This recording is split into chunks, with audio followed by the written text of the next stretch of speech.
दोस्तों, ये साल उर्दू की तारीख़ में और उर्दू सहाफ़त की तारीख़ में बहुत अहम साल है। इस साल हमने 200 साल पूरे कर लिए, उर्दू सहाफ़त के 200 साल। और इस मौके पर मैं उन सारे सहाफ़ियों को मुबारकबाद देना चाहता हूँ जिन्होंने उर्दू सहाफ़त को ज़िंदा रखा है। मैं उर्दू यूनिवर्सिटी को भी मुबारकबाद देना चाहता हूँ, उन सारे साथियों को मुबारकबाद देना चाहता हूँ जिन्होंने इस साल को मनाने का बीड़ा उठाया है। उर्दू सहाफ़त के ताल्लुक़ से मुझे दो बातें याद आती हैं। तारीख़ पर नज़र डालें तो उर्दू की जड़ में, उर्दू की नींव में और ख़ास तौर से उर्दू की सहाफ़त में सेक्युलरिज़म शामिल है। तासुब की कोई जगह नहीं है।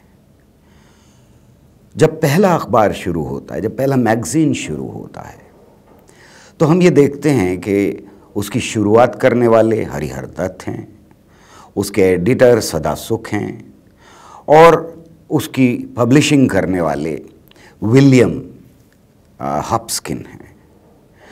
तो ये शुरुआत बंगाल में हो रही है, किसी ऐसे इलाके में नहीं हो रही है जहाँ एक ख़ास मज़हब के लोग ज़्यादा रहते हों।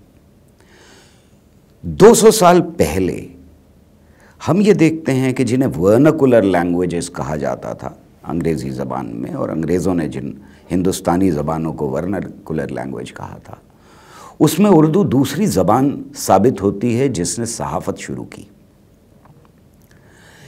ये भी अजीब बात है कि बहुत बड़े बड़े लोग, बहुत बड़े बड़े सहाफ़ी पैदा हुए जिन्होंने उर्दू सहाफ़त को बंगाल से निकाल करके पूरे मुल्क में फैला दिया। जगह जगह उर्दू की सहाफ़त शुरू हो गई और उसके बाद ही मराठी और गुजराती और दूसरी ज़बानों में, तमिल ज़बानों में सहाफ़त शुरू होती है। लेकिन अजीब और बेहद चौंका देने वाली बात अगर पीछे मुड़ करके देखें तो हमें एक ऐसा सहाफ़ी भी दिया जिसका नाम अबुल कलाम आज़ाद था।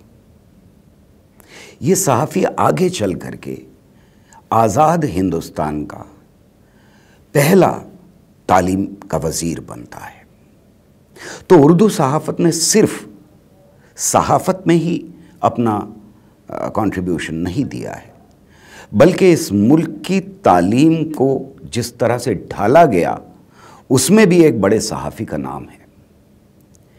ये वही तालीम है जिसकी वजह से पिछले 70 सालों में दुनिया में हिंदुस्तान की तालीम का डंका बजता रहा है। हम जब उर्दू की सहाफ़त को देखें तो उसने सिर्फ उर्दू की खिदमत नहीं की है, बल्कि इस मुल्क की पहचान को ढालने में उसका बहुत बड़ा और अहम रोल रहा है। इस मुल्क की तालीम को ढालने में उसका अहम रोल रहा है और इस मुल्क की शख्सियत को ढालने में नस्ल दर नस्ल उर्दू का बहुत बड़ा रोल रहा है। मैं ये समझता हूँ कि आज़ादी के बाद जिस तरह से साहिर लुधियानवी के अल्फाज में वो ज़बान जो आज़ादी कामिल का ऐलान हुआ जिस दिन मातूब ज़बां ठहरी, गद्दार ज़बां ठहरी, ऐसे हालात में वो सहाफ़ी दोस्त जो आज भी पूरी जाफ़िशानी के साथ उर्दू ज़बान में सहाफ़त की खिदमत कर रहे हैं, वो बेहद मुबारकबाद के मुस्तहक़ हो जाते हैं। शुक्रिया।